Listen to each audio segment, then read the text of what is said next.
Bueno, empecemos entonces, ya somos bastante, aunque llegamos a la mitad, ¿no? Más se ve que la otra mitad no se habrá enterado. Bueno, buenas tardes a todos. Vamos a continuar hoy con una parte de soportes y vamos a ver también la unión bridada, dado que también hay una gente que me ha preguntado sobre la brida, porque están en esa etapa de cálculo en en la tesis. Entonces, también le he colocado ahí algunas monografías, algunos apuntes de bridas para que puedan verlo. Pero hoy lo vamos a ver más detalladamente. De todas formas, le adelanto que, por ejemplo, las bridas están en el manual de recipiente a presión ese de Meidesi que les puse en el aula virtual. Bueno, ahí al final hay todo un desarrollo de los distintos tipos de bridas que existen y de ahí también pueden sacar. ¿Mm? Vamos a continuar con lo que son los soportes de cañerías y el cálculo de los entrecentros de estos soportes.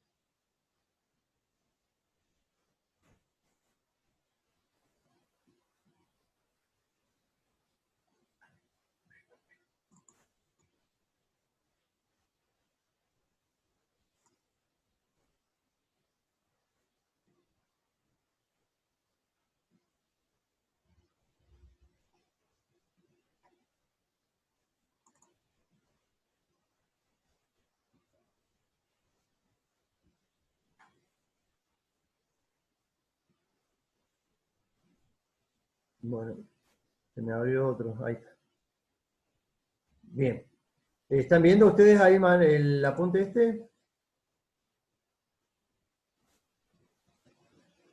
¿Lo están viendo?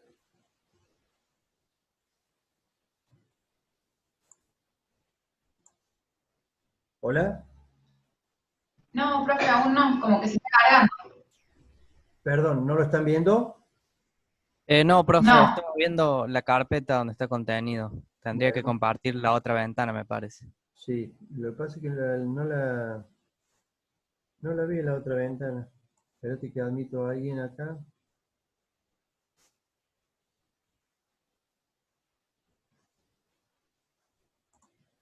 Acá está. Ahí la ven, ¿no es cierto?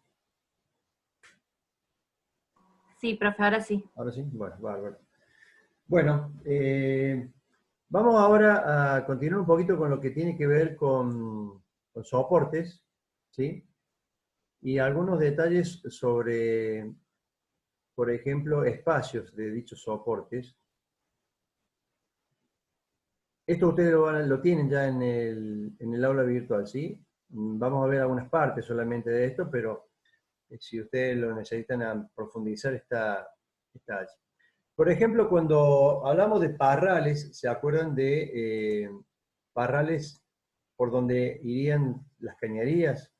Algunas separaciones verticales, por ejemplo, hay una tablita acá orientativa para que ustedes más o menos tengan idea de las dimensiones. Por ejemplo, sobre las vías para un tránsito libre, por ejemplo, debería tener una separación o una altura, en este caso son verticales, de 6 metros 10 de altura.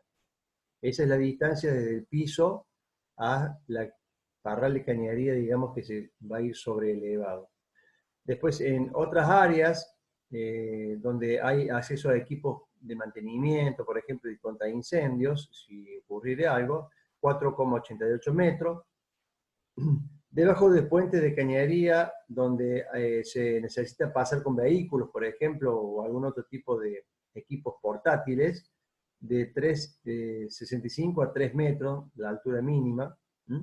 Sobre plataformas y pasarelas, donde obviamente van a pasar los operarios, 2 metros por encima, y en cuanto al nivel mínimo de la cañería sobre la superficie del piso, sería de 30 centímetros aproximadamente.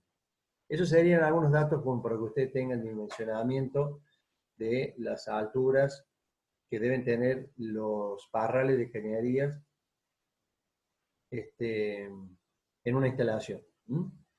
Bueno, hablando un poco de soportes, Las cañerías normalmente que están sometidas a vibraciones, que solamente son aquellas que están adheridas a bombas o compresores de movimientos alternativos, los cuales le imprimen una cierta vibración a las cañerías, ¿sí?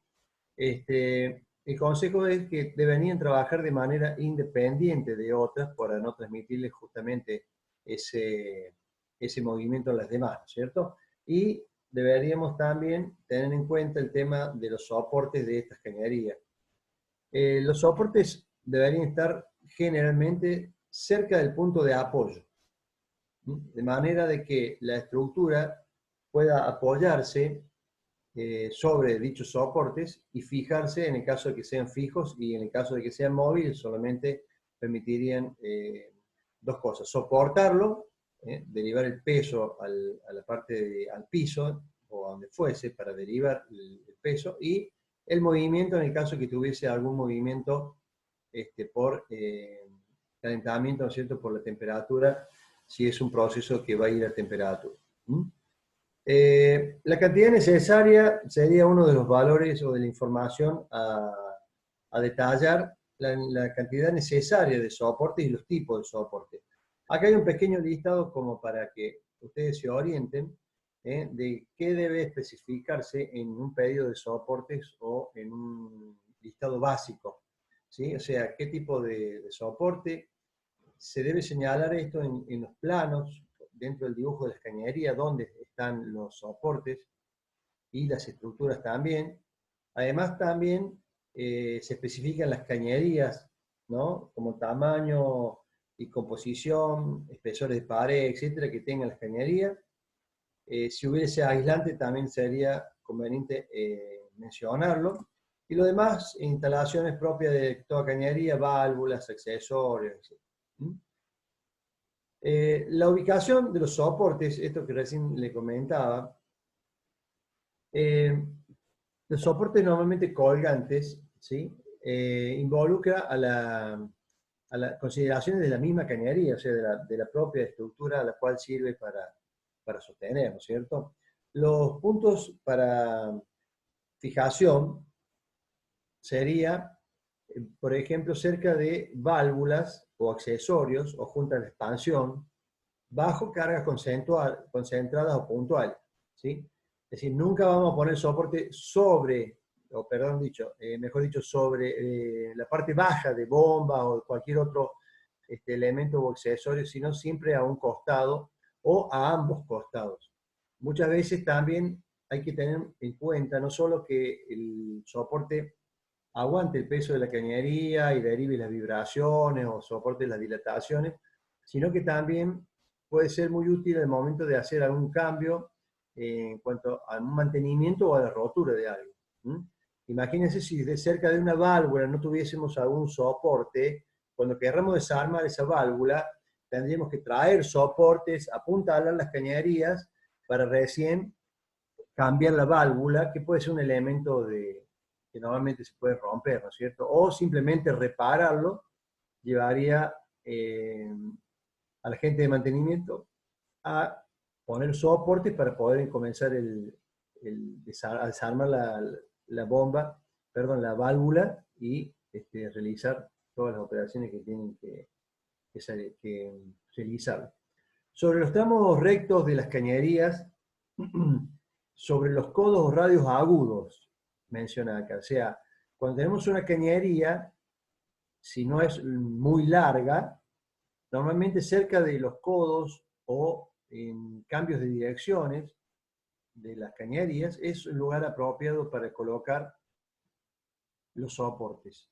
Si fuesen tramos muy largos de cañerías, se colocará obviamente entre, supongamos que tuviésemos un recipiente y después tenemos una curva, un codo. Si ese tramo es muy largo, se colocará un soporte intermedio.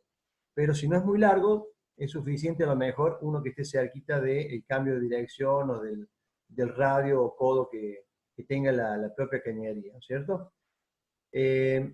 Sobre los caños, sobre las cañerías que no requieran limpieza frecuente o mantenimiento, también sería un lugar donde se podrían utilizar este tipo de apoyo, ¿no?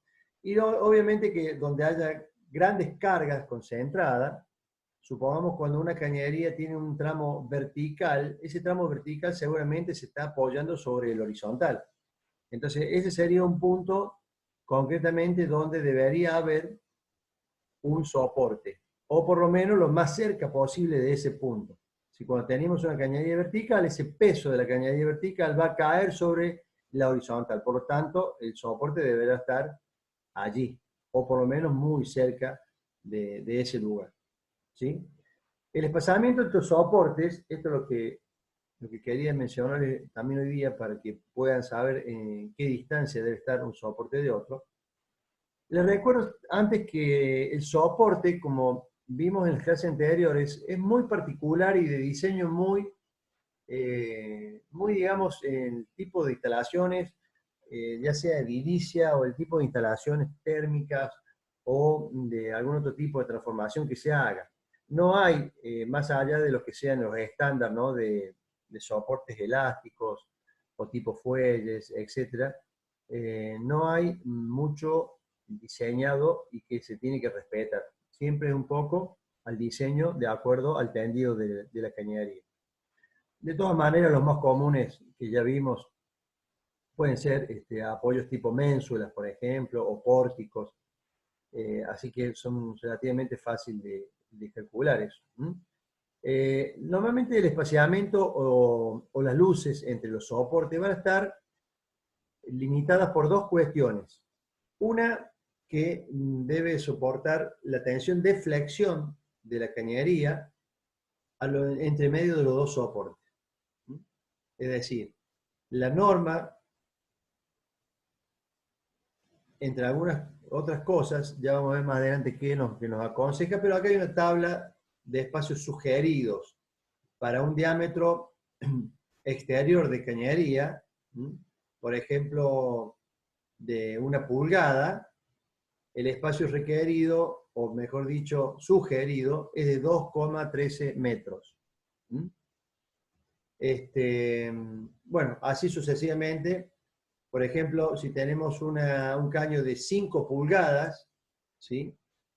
La distancia entre apoyos sugeridos es de 127 metros. Son espacios sugeridos que están establecidos, ¿sí? Pero nosotros, en función de las tensiones admisibles del material de la cañería, vamos a determinarlo en función de la tensión admisible del material. ¿Sí? La tensión admisible a la flexión de una cañería, cuando está con todo el peso propio de la misma, ¿no es cierto? La tensión admisible calculada por flexión no debe superar la tensión admisible sobre 2 del material de la cañería. Entonces, el cálculo por resistencia del entrecentro de apoyos nos tiene que dar que la tensión de flexión a la que está sometida la cañería no debe superar la tensión admisible sobre 2 del material. ¿Sí? O sea, calcularemos el momento, perdón, supongamos que tuviésemos una cañería, supone una viga uniformemente distribuida, con carga uniformemente distribuida, con 2 apoyos. Recuerden ustedes que el momento flector, ¿se acuerdan que era como una parábola? ¿Sí? Bien, en la parte central estará en la mayor tensión por flexión, el mayor momento. Bien, calculado ese momento, se tiene que determinar qué tensión tiene el material en ese lugar. Ese valor de tensión no debe superar la mitad de la tensión admisible del material. Ese sería el cálculo. A partir de allí es cuestión de jugar con las fórmulas. Si yo tengo la tensión admisible del material, tengo la distancia entre apoyos, puedo sacar el momento flector máximo.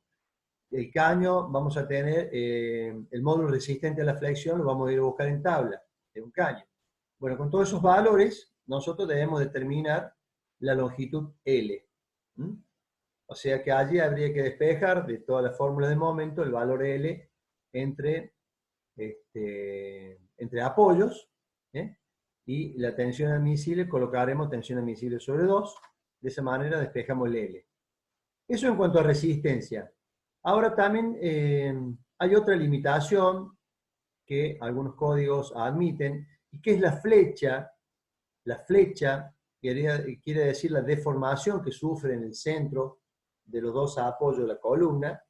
Si estudiaron estabilidad y estudiaron lo que es flexión, la flecha es la distancia entre, digamos, la viga en estado original, en estado sin carga, y la viga con carga. Al tener con carga se hace una parábola, como decimos recién, y eso es una flecha que estaba determinada por una elástica, si se acuerdan. Hay una elástica que era una derivada que nos daba ese valor de flecha. Bueno, ese valor de flecha, para nuestro caso, tiene que ser menor o igual, ¿sí?, a 25 milímetros cuando el diámetro nominal de la cañería sobre 4, o sea, la cuarta parte del diámetro nominal. Y otra de las limitaciones sería que la flecha no debe sobrepasar el valor de L sobre 500. L sobre 500. Algunos otros códigos, normas toman L sobre 600, pero el valor de la flecha también no debería superar ese valor de L sobre 500, siendo L la distancia entre soportes. Bien, vamos ahora a definir, para poder hacer el estudio de la flexión de que les hablaba, qué son soportes libres, ¿sí?, o soportes fijos. Acá habla de los tramos externos, y adyacentes a los cambios de dirección, se consideran como simplemente apoyados, llamados soportes libres. Y los tramos intermedios, como si estuvieran bien potrados, se llamarán soportes fijos. O sea, los tramos entre los cambios de dirección, ¿sí?, y algún otro, por ejemplo, un recipiente, se considerará como simplemente apoyada y se llama soportes libres. Y cuando una cañería tenga en un tramo largo, en un tramo intermedio, dos soportes, se considerará como bien potrado y se llamará soporte fijo. Entonces, en el caso de soportes libres, tenemos acá la viga uniformemente cargada, ¿sí?, la viga uniformemente cargada, las reacciones de que le he hablado recién, ¿sí?, y habrá que determinar cuál es el momento máximo, incluyendo en este tramo de la cañería el fluido que circula o el agua de la prueba hidráulica. Si circulara gas, tendría que tenerse en cuenta el agua de la prueba hidráulica, el peso del caño propio, y si existiera en el medio alguna especie de válvula o hay una brida o lo que fuese, también es considerada como peso propio de la cañería, ¿sí? Entonces, el momento flector máximo para una viga de este tipo era igual a Q por L cuadrado sobre 8. Y Q era el peso por metro, ¿sí?, de la cañería, en este caso del total. Bien, con este momento flector máximo, lo vamos a dividir por el módulo resistente a la flexión, ¿sí?, y de allí vamos a sacar la tensión máxima en esa sección. La tensión máxima en esa sección. Entonces, esa tensión máxima, como ustedes ven aquí, debe ser menor o igual que la tensión admisible sobre 2, que era el límite que yo había impuesto para calcular la tensión y el límite entre soportes. Entonces, de este valor, donde yo tengo la tensión admisible porque es un dato mío del material, puedo despejar el valor L. Ese valor L es la distancia entre soportes. Si lo volvemos al gráfico, tenemos el valor L, es la distancia entre soportes. Entonces, de esta manera, con un límite impuesto por la resistencia del material, podemos determinar cuál será el valor de L, distancia entre soportes. En el caso de que existiera en el intermedio de estos dos soportes o apoyos una carga concentrada, hubiese una carga concentrada, por ejemplo, podríamos apoyar quizás alguna plataforma para el cruce de una persona, podría ser que ese caño esté soportando otro caño que lo cruza en ese lugar. Entonces, en ese caso se va a hacer un estudio también de flexión, ¿sí? Pero para una carga puntual, como en este caso podría ser una carga F. De la misma manera, llegamos a una tensión igual al momento flector sobre el módulo resistente a la flexión, ¿sí? Y después, finalmente, vamos a determinar el valor de L, pero para las dos cargas simultáneas. Teníamos una primera parte que era carga distribuida y una sumatoria de fuerzas por A, que es una distancia, fuerza por A, ¿sí? Que sería el otro momento flector que está actuando sobre la cañería. Entonces, en este caso, de donde hay combinación de esfuerzos debido a cargas uniformemente distribuidas y cargas puntuales o localizadas, hay una combinación de la misma para determinar el valor de L. Soportes fijos, suponíamos en un tramo largo de cañería apoyado sobre dos apoyos también fijos, tendríamos una similitud con cañería, con vigas biempotradas. Vigas biempotradas. Para ese caso, de acuerdo a las fórmulas de momento flector para estos casos, no lo escribe acá porque no tiene sentido, esto ya se debería saber de dónde viene, ¿sí? Y la tensión admisible debido al momento flector, en este caso de una viga biempotrada, es el que está aquí en la fórmula, Q por L cuadrado sobre 12W módulo resistente a la flexión. De la misma manera que hicimos anteriormente, despejamos el valor de L, y ese debe ser menor o igual que 2,45 raíz cuadrada del módulo resistente por la tensión admisible menos la sumatoria de fuerzas puntuales, si la hubiera, sobre Q, que es la carga uniformemente distribuida por metro. Acá, obviamente que en este caso ha simplificado todo lo que anteriormente les mostré. El primer caso era un poco para que ustedes deducieran de dónde viene. Pero todo arranca de la flexión de un caño, según sea el soporte fijo o libre. Bien, el otro caso, limitado por la flecha, sería un trato similar al anterior. La flecha en una viga simplemente apoyada, como final tenía este valor, ¿sí? En la mitad de la luz, que era el lugar más problemático, en donde había mayor deformación. Bien, hace todo el desarrollo en función de esa flecha, ¿sí? Considerada siempre al centro de la viga, y obtiene finalmente el valor de L, ¿sí? E es el módulo de elasticidad longitudinal, I es el momento de inercia, ¿sí? Q es la carga distribuida, y las sumatorias, ¿sí? De las cargas F si tuviera carga puntual en algún lugar específico de la cañería.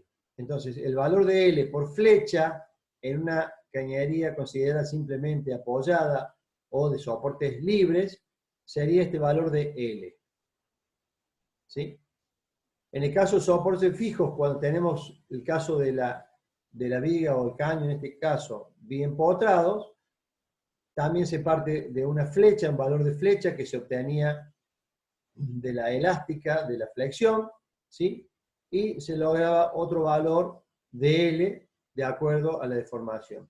Siempre estableciendo que el F, la flecha, debe ser menor que L, que es el valor entre centro de los apoyos sobre 500.